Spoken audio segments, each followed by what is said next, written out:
అంటే ఏ స్థాయిలో నేను ఈ చేయకపోతే నేను బ్రతకనేమో అనేటటువంటి స్థాయిలో నువ్వు ఒక ఆలోచనలో పడిపోయి అటువైపు నిన్ను ప్రేమించినటువంటి మీ మామయ్య పిన్ని ఒప్పించావు, ఇటువైపు నువ్వు ప్రేమించినటువంటి తల్లిదండ్రులను కూడా ఒప్పించావు. ఎందుకంటే నీ పరువుకి, ఒక ఆడపిల్ల పరువుకి ఎంత ఇంపార్టెంటో ఒక అబ్బాయి పరువుకి కూడా అంతే ఇంపార్టెంట్. ఈ అబ్బాయిలో ఏ అవలక్షణం లేదు, ఏ లోపం లేదు. కావాలంటే 10 మంది అమ్మాయిలు క్యూలో నిలబడి ఈ అబ్బాయిని పెళ్లి చేసుకోవడానికి రెడీగా ఉంటారు. ఈ అబ్బాయిని తీసుకొచ్చి లివ్ ఇన్ రిలేషన్షిప్ అంటూ నీ ఇంట్లో ఒక గదిలో పెట్టడానికి ఏ తల్లిదండ్రులు ఒప్పుకుంటారు? అయినా కానీ ఒప్పుకున్నారు. సో ఇక్కడ ఏమైంది అంటే కనుక ఒక ఇన్సెక్యూరిటీ భావాన్ని కాపాడుకునేటటువంటి ప్రయత్నంలో, నువ్వు ఉండేటటువంటి డిప్రెషన్ స్టేట్, ఒక మానసిక పరిస్థితిని కాపాడుకునేటటువంటి ప్రయత్నంలో నీకు తెలియకుండానే, తెలియకుండానే నువ్వు వాడినటువంటి బ్రహ్మాస్త్రం ఏదన్నా ఉంది అంటే కనుక నేను బ్రతకను, నేను చచ్చిపోతాను. మీ మావయ్యలకి ఎలా ఉంటుంది? ఇదేంట్రా అయ్యో పాపం, అందరికీ అదే అయ్యో పాపం. ఇందాక మేడం ఒక మంచి మాట అన్నారు, ఒరిజినల్ ప్రేమ సానుభూతితో కూడినటువంటి ప్రేమ, జాలితో కూడినటువంటి ప్రేమ. అయ్యో పాపం, ఒక ఆడపిల్ల ఒంటరిగా ఉండే ఆడపిల్ల మళ్ళీ ఒంటరిగా అవుతుందేమో అనే భయమా, లేదంటే ఒంటరిగా ఉన్న ఆడపిల్ల ప్రాణాలు తీసుకుంటుందేమో అనే జాలి భయంతోనా? ఇలాంటి రకరకాల యాంగిల్స్తో ఏమైందంటే ఎవరికి వాళ్ళు నీ కండిషన్స్కి తలొగ్గారు. కానీ ఏదైనా దేనికైనా ఒక హద్దు అదుపు ఉంటుంది, ఒక లిమిట్ అనేటటువంటిది ఉంటుంది. ఆ లిమిటే ఈరోజు ఈ ఎపిసోడ్.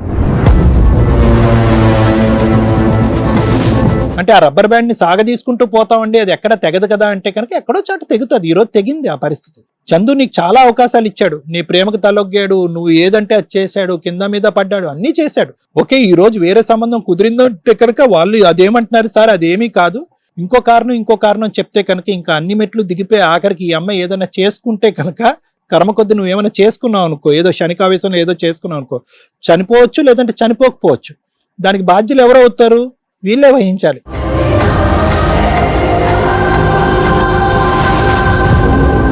పప్పులో ఉప్పు ఎందుకు ఎక్కువైంది అనేటటువంటి దానికి నువ్వు ఏదైనా కత్తితోనో దేంతో కోసుకున్నావు అనుకో, అదిగోండి పప్పులో ఉప్పు ఎక్కువైందని వాళ్ళు అన్నారు కాబట్టి నేను చచ్చిపోయాను అంటే కనుక అబెట్మెంట్ టు సూసైడ్ అని చెప్పి మేడం చెప్తారు. దాని గురించి వీళ్ళందరూ వెళ్ళి జైల్లో కూర్చోవాలి.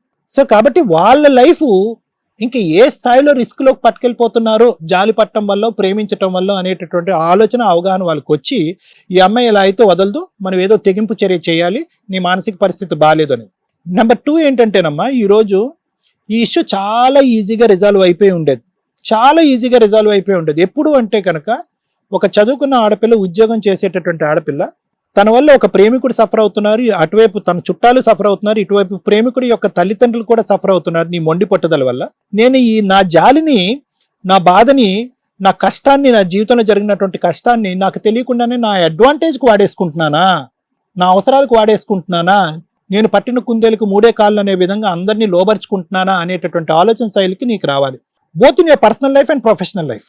ఎందుకంటే నీ ఉద్యోగం పోవటానికి కారణం కూడా నీ ఎఫిషియన్సీ తగ్గిపోవటం వల్ల, నీ డిప్రెషన్లో ఉండటం వల్ల, నీ ఆలోచన మందగించడం వల్ల అక్కడ కూడా పోయింది.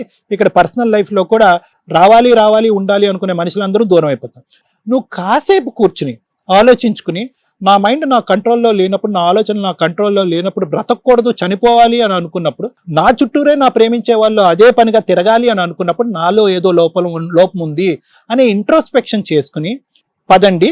మీరు చెప్పినట్టుగానే ఒక సైకాట్రిస్ట్ దగ్గరికి వెళ్ళి కూర్చుని, అసలు నాకు ప్రాబ్లం, నువ్వు సైకాట్రిస్ట్ దగ్గరికి వచ్చినంత మాత్రాన్ని నేను ట్రీట్మెంట్ తీసేసుకుని హాస్పిటల్ అడ్మిట్ చేయరమ్మా, అసలు ప్రాబ్లం ఉందా లేదా, లోకమంతా ఎందుకు ఇలా అనుకుంటున్నారు, నేను ఎందుకు ఇలా అనుకుంటున్నారు అనేటటువంటి ఒక విశ్లేషణ చేసుకోవటం గురించి ఒక్కసారి వచ్చుంటే కనుక ఎంత సింపుల్గా ఈ ఇష్యూ రిజాల్వ్ అయిపోయి ఉండేదో చూడు.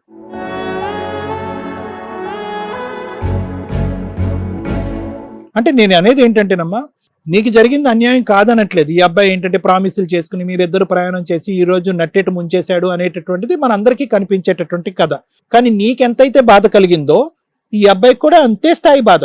ఇప్పుడు వాళ్ళ ఆలోచన శైలి ఏంటంటే, చందు గాని వాళ్ళ అమ్మగారి యొక్క ఆలోచన శైలి ఏంటంటే, ప్రేమించి కొంతకాలం ప్రయాణం చేసినందుకు ఈ అమ్మాయి అనేటటువంటి ప్రతి మాట మనం తలొగ్గి ఒక్కొక్క మెట్టు దిగాలా, లేదా ఏదో ఇప్పటికే చాలా క్షమించి వదిలేసాము, ఇప్పటికే చాలా బాధపడ్డాము, ఇంక ముందు నుంచి మనం చేయలేదు అని చెప్పి ఇక్కడతో కట్ చేసుకోవాలనేది. చందు స్థానంలో కూర్చునేటటువంటి ఇంకో మగాడైతే కనుక స్టార్టింగ్ లోనే కట్ చేసి ఉండేవాడు. ఈ అబ్బాయి ఏంటంటే ప్రేమతో ఈ అమ్మాయిని మార్చుకుందాం, ప్రేమతో ఈ అమ్మాయి ఒంటరితనం తీసేద్దాం, జాలితో ఈ అమ్మాయిని కాపాడుకుందాం అనేటటువంటి అతను పడినటువంటి జాలి కాస్త ఈరోజు 18 months పాటు నువ్వు అనుకునేటటువంటి ప్రేమ అతను అనుకునేటటువంటి నరకం.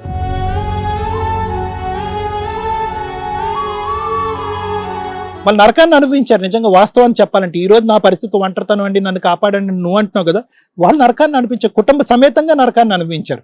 ఎందుకు? ఒక ఆడపిల్లకి జరిగే అన్యాయం నుంచి బయటకు లాగటం గురించి, బాధ నుంచి బయటకు లాగటం గురించి వీళ్ళందరూ సఫర్ అయ్యారు. ఈరోజు మీ ప్రేమ గెలవాలని నేను కూడా అనుకుంటున్నాను, మీరిద్దరు మళ్ళీ కలిసి ప్రయాణం చేయాలని నేను కూడా అనుకుంటున్నాను. కానీ that is directly proportional to నువ్వు ట్రీట్మెంట్ తీసుకోవాలి, నువ్వు ఆలోచన శక్తిని మలుపు తిప్పుకోవాలి, చచ్చిపోతానని బ్లాక్మెయిల్ యాటిట్యూడ్ రాకూడదు, నువ్వు డిప్రెషన్కి ట్రీట్మెంట్ తీసుకోవాలి, కౌన్సిలింగ్ తీసుకోవాలి. అప్పుడు మళ్ళీ నువ్వు ఎలా మారేవు అనేటటువంటిది మళ్ళీ ఒకసారి చందుకు రుచి చూపెట్టాలి, చందుకు నీమే నమ్మకం రావాలి. ఎందుకంటే ఇప్పటికీ చందుకు నీమే ప్రేమ ఉంది, ప్రేమ చచ్చిపోలేదు. కానీ ఇలా ఉండేటటువంటి అమ్మాయిని నేను యాక్సెప్ట్ చేయను, మారు వస్తే కనుక నేను యాక్సెప్ట్ చేస్తాను అంటున్నాడు. సో నువ్వు ఆ మార్పు చూపెట్టేటట్టు అయితే కనుక, నువ్వు చూపెట్టడానికి ముందుకు వస్తే కనుక నేను రెడీ నిన్ను మార్చడానికి. చాలా మందిని మార్చాను, నిన్ను కూడా మారుస్తాను. కొన్ని రోజుల్లోని, కొన్ని వారాల్లోనే మార్పు వస్తుంది, కౌన్సిలింగ్ ద్వారా కానీ మాటల ద్వారా కానీ. అది మార్పు వస్తే కనుక అప్పుడు నీ ఒరిజినల్ క్యారెక్టర్ ఏంటి అన్నది బయటకు వస్తుంది, చందు లైక్ చేస్తాడు, మళ్ళీ మీరు లవ్ అనేది రీస్టార్ట్ చేసుకోవచ్చు. ఇది నా అభిప్రాయం. ఇక్కడ ఎవరు చెడ్డవాళ్ళు లేరు. Thank you sir. Okay madam, మనకి కొత్తగా ఐపీసీ, సిఆర్పిసి, ఎవిడెన్స్ యాక్ట్లో చేంజెస్ అయిన వాటిల్లో ఇక్కడ ముఖ్యంగా ఒక 3 సెక్షన్స్ గురించి నేను హైలైట్ చేయాలి. ఇది ఇట్లాంటి ఎపిసోడ్స్ అన్ని మన వ్యూయర్స్కి ఒక ఎగ్జాంపుల్ కింద యూజ్ అవుతాయి అనేదే మన ఉద్దేశం. వీళ్ళ ప్రాబ్లం ఎంతవరకు సాల్వ్ అవుతుంది ఏంటి అనేది పక్కన పెడితే, ఇలా ప్రాబ్లం వచ్చినప్పుడు ముందుగానే వీళ్ళకి తెలుస్తుంది. ఇప్పుడు సార్ మాట్లాడేది కానీ నేను మాట్లాడేది కానీ, అరే ఆ రోజు ఆ అమ్మాయి సైకలాజికల్ కౌన్సిలింగ్కి వెళ్ళుంటే ఈ రోజు ఈ అబ్బాయి ఇక్కడికి వచ్చేవాడే కాదు. ఎందుకంటే ఇలా ఉన్న ఒక కుటుంబాలు చాలా తక్కువ కనిపిస్తున్నాయి మనకి. ఇలా మన వ్యూయర్స్కి ఉపయోగపడుతుందనే మేము ఇంతసేపు మాట్లాడడం కానీ ఎక్స్ప్లెయిన్ చేయడం కానీ జరుగుతుందండి. ఈ కేసు ఒకటే అనే కాదు, బయట ఇలా సఫర్ అవుతున్న ప్రతి ఒక్కరికి ఇది ఒక ఎగ్జాంపుల్. ఇక్కడ ఈ కేసు గురించి మాట్లాడితే మేడం, మనకి బిఎన్ఎస్ అని చెప్పి ఐపీసీని బిఎన్ఎస్ గా మార్చారంటే భారతీయ న్యాయ సంహిత కొత్త చట్టం పేరు. ఇందులో ఒక సెక్షన్ తీసేశారు, చాలా సెక్షన్లు తీశారు. ఈ కేసుకి ఏది రిలవెంటో అవే మాట్లాడుతున్నా. 309 బిఎన్ఎస్ అనాలి. ఐపీసీ అంటే మన వ్యూవర్స్కి అర్థమవుతుంది.